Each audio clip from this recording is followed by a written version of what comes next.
ನಮಸ್ತೆ.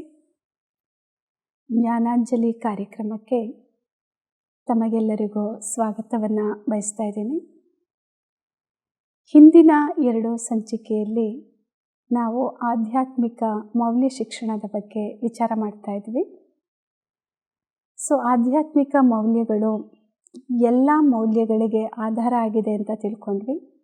ಅದರಲ್ಲಿ ಮೊದಲನೇದು ಆತ್ಮದ ಬಗ್ಗೆ ವಿಚಾರ ಮಾಡ್ತಾ ಇದ್ವಿ, ಅಥವಾ ಸೆಲ್ಫ್ ರಿಯಲೈಸೇಷನ್ ಬಗ್ಗೆ ತಿಳ್ಕೊಳ್ತಾ ಇದ್ವಿ.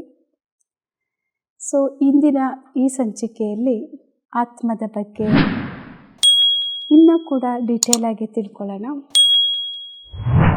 ಆತ್ಮದಲ್ಲಿ ಏನು 7 ಗುಣಗಳಿದೆ, ಆ 7 ಕ್ವಾಲಿಟೀಸ್ ನಮ್ಮ ಈ ಶರೀರದ 7 ಆರ್ಗನ್ಸ್ ಮೇಲೆ ಯಾವ ರೀತಿ ಪರಿಣಾಮ ಬೀರುತ್ತೆ ಅನ್ನೋದನ್ನು ತಿಳ್ಕೊಂಡ್ವಿ. ಆತ್ಮದಲ್ಲಿ 7 ಕ್ವಾಲಿಟೀಸ್ ಯಾವುದಿದೆ ಅಂತ ನಮಗೆ ಅರ್ಥ ಆಗಿದೆ.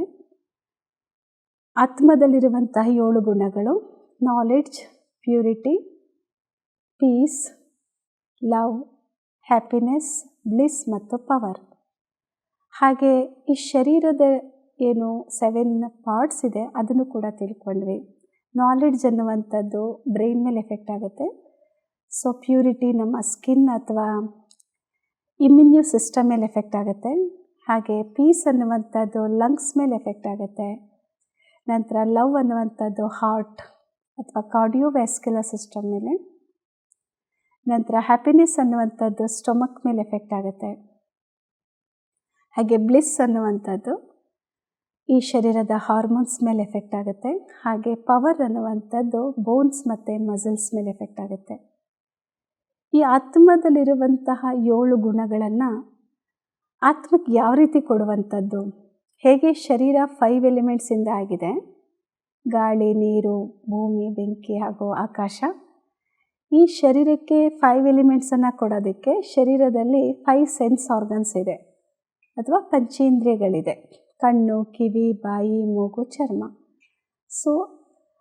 5+5 ಇದು 5 ಇಂದ್ರಿಯಗಳು. ಶರೀರ ಆಗಿರುವಂಥದ್ದು 5 ಎಲಿಮೆಂಟ್ಸಿಂದ. ಈ 5 ಎಲಿಮೆಂಟ್ಸನ್ನು ಕೊಡೋದಕ್ಕೆ 5 ಆರ್ಗನ್ಸ್ ಇದೆ, ಪಂಚೇಂದ್ರಿಯಗಳು. ಹಾಗೆ ಆತ್ಮ ಏನು 7 ಗುಣಗಳಿಂದ ಮಾಡಲ್ಪಟ್ಟಿದೆ, KP² LH BP ಅಂತ ಏನು ಹೇಳ್ತೀವಿ, ಆ 7 ಕ್ವಾಲಿಟೀಸ್ ಕೊಡೋದಕ್ಕೆ ಆತ್ಮದಲ್ಲಿ 3 ಆರ್ಗನ್ಸ್ ಇದೆ: ಮನಸ್ಸು, ಬುದ್ಧಿ ಮತ್ತು ಸಂಸ್ಕಾರ. ಈ 3 ಇಂದ್ರಿಯಗಳ ಮೂಲಕ ಆತ್ಮಕ್ಕೆ 7 ಕ್ವಾಲಿಟೀಸನ್ನು ಕೊಡುವಂಥದ್ದು. ಅದನ್ನು ಯಾವ ರೀತಿ ನಾವು ನೆನಪಿಟ್ಕೊಳ್ಳೋದು? 3 ಇಂದ್ರಿಯಗಳನ್ನು ಸಿಮ್ ಅಂತ ಹೇಳ್ತೀವಿ. ಎಸ್ ಅಂತ ಹೇಳಿದರೆ ಸಂಸ್ಕಾರ, ಐ ಅಂದರೆ ಇಂಟೆಲೆಕ್ಟ್, ಎಮ್ ಅಂದರೆ ಮೈಂಡ್. ಆತ್ಮದ 3 ಇಂದ್ರಿಯಗಳೇನಿದೆ, ಈ 3 ಇಂದ್ರಿಯಗಳ ಮೂಲಕ 7 ಕ್ವಾಲಿಟೀಸನ್ನು ಹೇಗೆ ಕೊಡುವಂಥದ್ದು? ಮೊದಲನೇದಾಗಿ ಮನಸ್ಸು ಆತ್ಮದ ಒಂದು ಅಂಗ ಆಗಿದೆ, ಅಥವಾ ಒಂದು ಆರ್ಗನ್ ಆಗಿದೆ, ಅಥವಾ ಆತ್ಮದ ಒಂದು ಫ್ಯಾಕಲ್ಟಿ ಆಗಿದೆ. ಮನಸ್ಸಿನಲ್ಲಿ ನಾವು ಏನು ಆಲೋಚನೆ ಮಾಡ್ತೀವಿ ಅದರ ಮೂಲಕ ಅದರ ಪರಿಣಾಮ ಏನಿದೆ ಅದು ಇಡೀ ಶರೀರದ ಮೇಲೆ ಪ್ರಭಾವ ಬೀರುತ್ತೆ. ಮನಸ್ಸಿನ ಕೆಲಸ ಏನು ಹಾಗಾದರೆ? ಮನಸ್ಸಿನ ಕೆಲಸ ಆಲೋಚನೆಯನ್ನು ಮಾಡುವಂಥದ್ದು. ಹೇಳಲಾಗುತ್ತೆ, mind is the thinking faculty of the soul ಅಂತ. ಆತ್ಮದ ಒಂದು ಆಲೋಚನೆ ಮಾಡುವಂಥ ಶಕ್ತಿಗೆ ಮನಸ್ಸು ಅಂತ ಹೇಳ್ತೀವಿ. ಮನಸ್ಸಿನಲ್ಲಿ 1 ನಿಮಿಷಕ್ಕೆ 30 ಆಲೋಚನೆಗಳು ಬರುತ್ತೆ ಅಂತ ಹೇಳ್ತಾರೆ. ನಮ್ಮ ಮನಸ್ಸಿನಲ್ಲಿ 4 ಪ್ರಕಾರದ ಆಲೋಚನೆಗಳು ಬರುತ್ತೆ: ಪಾಸಿಟಿವ್, ನೆಗೆಟಿವ್, ನೆಸಸರಿ ಮತ್ತು ವೇಸ್ಟ್ ಅಂತ. ನನ್ನ ಮನಸ್ಸಿನಲ್ಲಿ ಎಷ್ಟು ಪಾಸಿಟಿವ್ ಥಾಟ್ಸ್ ಮಾಡ್ತೀನಿ, ಸಕಾರಾತ್ಮಕವಾದ ಆಲೋಚನೆ ಮಾಡ್ತೀನಿ, ಅಂದರೆ ವ್ಯಾಲ್ಯೂ ಬೇಸ್ಡ್ ಥಾಟ್ಸ್ ಮಾಡ್ತೀನಿ, ಅಥವಾ ಮೌಲ್ಯಾಧಾರಿತ ಆಲೋಚನೆಗಳನ್ನು ಮಾಡ್ತೀನಿ, ಒಳ್ಳೆಯ ಯೋಚನೆಗಳನ್ನು, ಅಷ್ಟು ನನ್ನ ಮನಸ್ಸು ಪೀಸ್ಫುಲ್ಲಾಗಿರುತ್ತೆ, ಹ್ಯಾಪಿಯಾಗಿರುತ್ತೆ. ಅಂದರೆ ಮನಸ್ಸಿನಲ್ಲಿ ಎಲ್ಲ 7 ಕ್ವಾಲಿಟೀಸ್ ಇರುತ್ತೆ, ಸತೋ ಗುಣಗಳು ಇರುತ್ತೆ. ಅದೇ ನಾವು ನೆಗೆಟಿವ್ ಥಾಟ್ಸ್ ಅಂದರೆ ವೈಸಸ್ ಬೇಸ್ಡ್ ಥಾಟ್ಸ್ ಅಂತ ಹೇಳ್ತಾರೆ. ನಾವು ಕೆಟ್ಟ ಆಲೋಚನೆಗಳನ್ನು ಮಾಡಿದರೆ, ಅಶುದ್ಧವಾದ ಆಲೋಚನೆಗಳನ್ನು ಮಾಡಿದರೆ 7 ಗುಣಗಳು ಇರೋದಿಲ್ಲ. ಅದೇ ನಾವು ನೆಸಸರಿ ಥಾಟ್ಸ್ ಅಂದರೆ ರುಟೀನ್ಗೆ ಸಂಬಂಧಪಟ್ಟ ಹಾಗೆ ಆಲೋಚನೆ ಮಾಡ್ತಾ ಇದ್ದರೆ 7 ಗುಣಗಳು ಇರುತ್ತೆ, ಆದರೆ ಅದರ ಪರ್ಸೆಂಟೇಜ್ ಕಡಿಮೆ ರೂಪದಲ್ಲಿರುತ್ತೆ. ಸೊ ನಂತರ ಯಾವುದು ವೇಸ್ಟ್ ಥಾಟ್ಸ್ ಏನಿದೆ ಅದನ್ನು ನಾವು ಮಾಡ್ತಾ ಇದ್ದರೆ, ವೇಸ್ಟ್ ಅಂತ ಅಂದರೆ ಇನ್ನೊಬ್ಬರ ಬಗ್ಗೆ ಪರಚಿಂತನೆ ಮಾಡೋದು, ಅವ್ರ ಬಗ್ಗೆ ಇವ್ರ ಬಗ್ಗೆ ನಾವು ಆಲೋಚನೆ ಮಾಡುವಂಥದ್ದು, ಅಥವಾ ಪಾಸ್ಟ್ ಬಗ್ಗೆ ಯೋಚನೆ ಮಾಡ್ತಿದ್ರೆ ಮತ್ತು ಫ್ಯೂಚರ್ ಬಗ್ಗೆ ನಾವು ಹೆದರ್ಕೊಳ್ತಾ ಇದ್ದರೆ, ಪ್ರೆಸೆಂಟಲ್ಲಿ ಕಡಿಮೆ ಇದ್ದರೆ, ಸೊ ಅದು ಕೂಡ ನಮ್ಮ ಕ್ವಾಲಿಟೀಸ್ ಏನಿದೆ 7 ಕ್ವಾಲಿಟೀಸ್ ಅದನ್ನು ಕಡಿಮೆ ಮಾಡುತ್ತೆ. ಸೊ ಆದಷ್ಟು ನಮ್ಮ ಮೈಂಡಲ್ಲಿ ಎಷ್ಟು ಸಾಧ್ಯನೋ ಅಷ್ಟು ಪಾಸಿಟಿವ್ ಥಾಟ್ಸನ್ನೇ ಮಾಡ್ತಾ ಹೋಗಬೇಕು. ಅಂದರೆ ನಾನು ಮಾಡುವಂಥ ಆಲೋಚನೆಗಳಲ್ಲಿ ನನ್ನ ಬಗ್ಗೆ ಇರ್ಬೋದು, ಅಥವಾ ಅನ್ಯರ ಬಗ್ಗೆ ಇರ್ಬೋದು, ಸಮಾಜದ ಬಗ್ಗೆ ಇರ್ಬೋದು, ಎಲ್ಲದರ ಬಗ್ಗೆನೂ ಕೂಡ ಒಳ್ಳೆಯ ಆಲೋಚನೆನೇ ಮಾಡ್ತಾ ಹೋಗಬೇಕು. ಅಂದರೆ ಅದರಲ್ಲಿ ವ್ಯಾಲ್ಯೂಸ್ ಇರಬೇಕು. ಆಗ ಮಾತ್ರ ನಾನು ಸದಾಕಾಲ ಪೀಸ್ಫುಲ್ಲಾಗಿರೋಕ್ಕೆ ಸಾಧ್ಯ ಅಥವಾ ಹ್ಯಾಪಿಯಾಗಿರೋಕ್ಕೆ ಸಾಧ್ಯ. 7 ಕ್ವಾಲಿಟೀಸ್ನ ಆತ್ಮಕ್ಕೆ ಕೊಡೋದಕ್ಕೆ ಸಾಧ್ಯ. ಹಾಗೆ 2ನೇ ಫ್ಯಾಕಲ್ಟಿ ಏನಿದೆ ಬುದ್ಧಿ ಅನ್ನುವಂಥದ್ದು. ಸೊ ಬುದ್ಧಿಯ ಕೆಲಸ ಏನು? ಡಿಸಿಷನ್ ತಗೊಳ್ಳುವಂಥದ್ದು. ಅದಕ್ಕೆ ಹೇಳ್ತಾರೆ ರೈಟ್ ಟೈಮಲ್ಲಿ ರೈಟ್ ಜಡ್ಜ್ಮೆಂಟ್ ತಗೊಂಡು ರೈಟ್ ಡಿಸಿಷನ್ ಮಾಡುವಂಥದ್ದು, ಅಂದರೆ ರೈಟ್ ಆ್ಯಕ್ಷನ್ ಮಾಡುವಂಥದ್ದು. ಸೊ ಕರೆಕ್ಟ್ ಟೈಮ್ಗೆ ಕರೆಕ್ಟಾಗಿ ಡಿಸಿಷನ್ ತಗೊಂಡು ಕರೆಕ್ಟಾದಂಥ ಕಾರ್ಯ ಮಾಡಬೇಕು. ಅಂದರೆ ನನ್ನ ಬುದ್ಧಿನೂ ಕೂಡ ಶುದ್ಧವಾಗಿ ಇಟ್ಕೋಬೇಕು. ಬುದ್ಧಿಯ ಕೆಲಸ 2 ಇದೆ. ಒಂದು ಕರೆಕ್ಟಾಗಿ ಡಿಸಿಷನ್ ತಗೊಳ್ಳೋದು ಅಥವಾ ಜಡ್ಜ್ಮೆಂಟ್ ತಗೊಳ್ಳೋದು. ಇನ್ನೊಂದು ಯಾವುದನ್ನು ಈ ಸ್ಥೂಲ ನೇತ್ರಗಳಿಂದ ನೋಡೋಕ್ಕಾಗೋದಿಲ್ಲ ಅದನ್ನು ಬುದ್ಧಿರೂಪಿ ನೇತ್ರ ಅಥವಾ ಅಂತರ್ಚಕ್ಷು ಅಂತ ಹೇಳ್ತೀವಿ, ಅಥವಾ ದಿವ್ಯ ನೇತ್ರ ಅಂತ ಏನು ಹೇಳ್ತೀವಿ ಅದರಿಂದ ನೋಡ್ಬೋದು. ಈ ಆತ್ಮ ಅನ್ನುವಂಥ ಚೈತನ್ಯ ಶಕ್ತಿಯನ್ನು ಅಂತರ್ಚಕ್ಷುವಿಂದ ಅಥವಾ ದಿವ್ಯ ಚಕ್ಷುವಿನಿಂದ ದರ್ಶನ ಮಾಡೋದಕ್ಕೆ ಸಾಧ್ಯ ಆಗುತ್ತೆ. ಸೊ ಹಾಗಾಗಿ ನಾನು ಜಡ್ಜ್ಮೆಂಟ್ ತಗೋಬೇಕು ಅಂದರೆ, ಸೊ ಮನಸ್ಸಿನಲ್ಲಿ ಏನು ಆಲೋಚನೆಗಳು ಬರುತ್ತೆ ಅದು ಸೆಕೆಂಡ್ ಪಾರ್ಟ್ಗೆ ಹೋಗುತ್ತೆ, ಅಂದರೆ ಬುದ್ಧಿಗೆ ಬರುತ್ತೆ. ಆಲೋಚನೆ ಮಾಡಿದ್ದನ್ನು ಫಸ್ಟ್ ನಾನು ಅದನ್ನು ಅರ್ಥ ಮಾಡ್ಕೋಬೇಕು. ಬುದ್ಧಿ 5 ಕೆಲಸ ಮಾಡುತ್ತೆ. ಫಸ್ಟು ಅರ್ಥ ಮಾಡಿಕೊಂಡು ನಂತರ ಅದನ್ನು ಅನಲೈಸ್ ಮಾಡಿ, ನಂತರ ಅದನ್ನು ಪರೀಕ್ಷಿಸಿ, ಅಂದರೆ ಅದು ಸರಿನಾ ತಪ್ಪಾ ಅಂತ ಪರೀಕ್ಷಿಸಿ, ನಂತರ ಅದನ್ನು ಎವ್ಯಾಲ್ಯೂಷನ್ ಮಾಡಿ ನಂತರ ಜಡ್ಜ್ಮೆಂಟ್ ತಗೊಳ್ಳುವಂಥದ್ದು. ಮನಸ್ಸಲ್ಲಿ ಬಂದಿದ್ದ ವಿಚಾರಗಳನ್ನೇ ನಾವು ಡಿಸಿಷನ್ ತಗೋಬಾರ್ದು. ಮನಸ್ಸಿಗೆ ಬಂದಿದ್ದನ್ನು ಯಾವತ್ತೂ ಕೂಡ ಮಾಡೋಕ್ಕೆ ಹೋಗಬಾರ್ದು. ಮನಸ್ಸಲ್ಲಿ ಏನು ಯೋಚನೆ ಬರುತ್ತೆ ಅದನ್ನು ಬುದ್ಧಿ ಎಂಬ ಆರ್ಗನ್ಗೆ ಕಳಿಸಿ ಅದನ್ನು ಸರಿಯಾಗಿ ಅರ್ಥ ಮಾಡಿಕೊಂಡು ಅದನ್ನು ಸರಿಯಾದ ರೀತಿಯಲ್ಲಿ ಅನಲೈಸ್ ಮಾಡಿ ಅದನ್ನು ಪರೀಕ್ಷಿಸಿ ಅದನ್ನು ಮೌಲ್ಯಮಾಪನ ಮಾಡಿ ನಂತರ ಡಿಸಿಷನ್ ತಗೊಂಡ್ರೆ ಅದು ಕರೆಕ್ಟ್ ಜಡ್ಜ್ಮೆಂಟ್ ಆಗಿರುತ್ತೆ. ಆಗ ಬುದ್ಧಿಯ ಮೂಲಕ ನಾನು ಈ 7 ಕ್ವಾಲಿಟೀಸ್ ಏನಿದೆ KP² LHBP ಅಂತ ಏನು ಹೇಳ್ತೀವಿ, ಆ 7 ಕ್ವಾಲಿಟೀಸ್ನ ನಾನು ಸೋಲಲ್ಲಿ ಕೊಡೋದಕ್ಕೆ ಸಾಧ್ಯ, ಆತ್ಮಕ್ಕೆ ಕೊಡೋದಕ್ಕೆ ಸಾಧ್ಯ ಆಗುತ್ತೆ. ಹಾಗೆ ಬುದ್ಧಿ ಏನು ಒಂದು ಜಡ್ಜ್ಮೆಂಟ್ ಆಯಿತು, ದರ್ಶನ ಮಾಡುವಂಥದ್ದು. ಯಾವಾಗಲೂ ನನ್ನ ಬುದ್ಧಿ ಒಳ್ಳೆಯ ವಿಚಾರವನ್ನೇ ದರ್ಶನ ಮಾಡ್ತಿರಬೇಕು.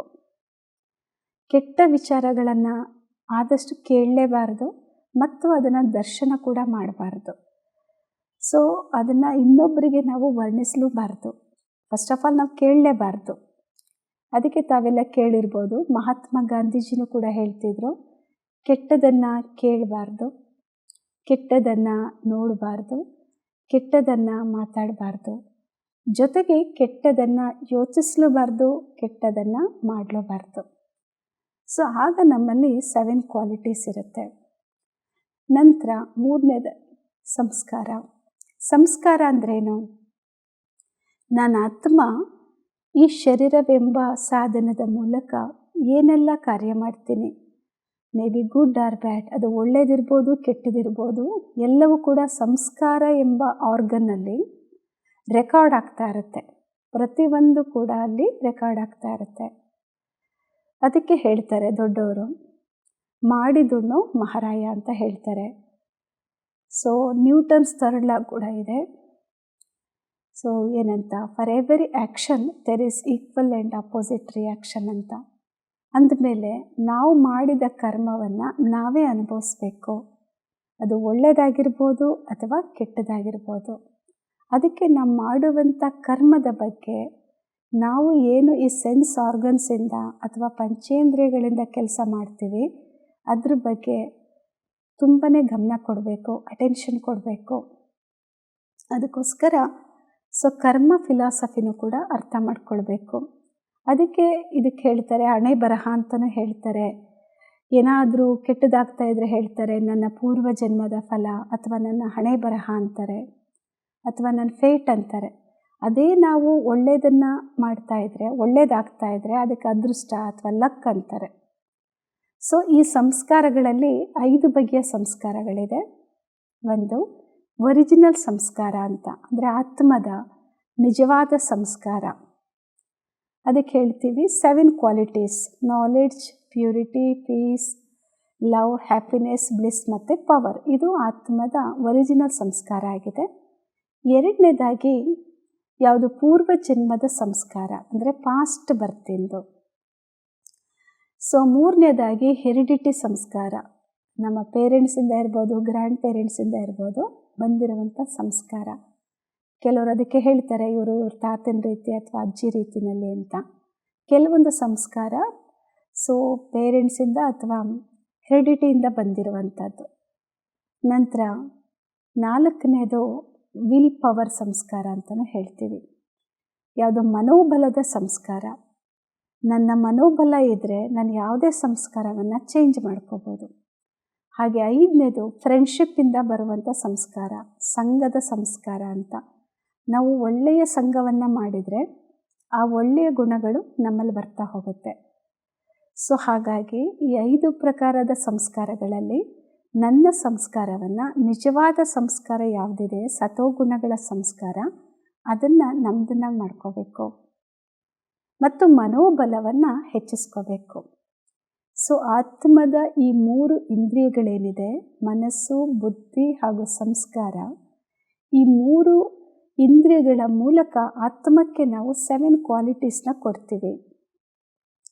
ಹೇಗೆ ಶರೀರದ 5 ಎಲಿಮೆಂಟ್ಸನ್ನು ಅಥವಾ ಪಂಚತತ್ವಗಳಿಂದ ಆಗಿರುವಂಥ ಈ ಶರೀರಕ್ಕೆ ಪಂಚೇಂದ್ರಿಯಗಳ ಮೂಲಕ ಅದನ್ನು ಕೊಡ್ತೀವಿ. ನೀರು ಕುಡಿಯೋದಿರ್ಬೋದು, ಫುಡ್ ತೊಗೊಳ್ಳೋದಿರ್ಬೋದು, ಆಕ್ಸಿಜನ್ ಇರ್ಬೋದು, ಗಾಳಿ ಉಸಿರಾಟ ಇರ್ಬೋದು.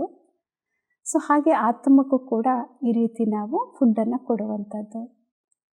ಈಗ ನಾವು ಈ ಆತ್ಮ ಏನಿದೆ, ಆತ್ಮದಲ್ಲಿರುವಂತಹ ಮನಸ್ಸು, ಬುದ್ಧಿ, ಸಂಸ್ಕಾರಕ್ಕೆ ನಾವು ಸತೋಗುಣಗಳನ್ನು ಯಾವ ರೀತಿ ತುಂಬಿಸ್ಕೊಳ್ಬೇಕು ಅನ್ನುವಂಥದ್ದನ್ನು ಕೆಲವು ಕ್ಷಣಗಳು ನಾವು ಧ್ಯಾನವನ್ನು ಮಾಡೋಣ. ಓಂ ಶಾಂತಿ. ನಾನು ಅಗೋಚರವಾದ ಅಭೌತಿಕ ಶಕ್ತಿಯಾಗಿದ್ದೀನಿ. ನಾನು ಚೈತನ್ಯ ಶಕ್ತಿ ಆತ್ಮನಾಗಿದ್ದೀನಿ. ಈ ಶರೀರ ಕೇವಲ ಒಂದು ಸಾಧನ ಆಗಿದೆ. ನಾನು ಸಾಧಕನಾಗಿದ್ದೀನಿ. ಈ ಶರೀರ ಪಂಚತತ್ವಗಳಿಂದ ಮಾಡಲ್ಪಟ್ಟಿದೆ. ನಾನು ಆತ್ಮ ಸತೋ ಗುಣಗಳಿಂದ ಸಂಪನ್ನನಾಗಿದ್ದೀನಿ. ನಾನು ಆತ್ಮ 3 ಇಂದ್ರಿಯಗಳಿಂದ ಕೂಡಿದ್ದೇನೆ. ಮನಸ್ಸು, ಬುದ್ಧಿ ಹಾಗೂ ಸಂಸ್ಕಾರ ನನ್ನ ಇಂದ್ರಿಯಗಳಾಗಿದೆ. ನನ್ನ ಮನಸ್ಸು ಸದಾಕಾಲ ಪ್ರಶಾಂತವಾಗಿದೆ. ನನ್ನ ಮನಸ್ಸು ನನ್ನ ನಿಯಂತ್ರಣದಲ್ಲಿದೆ.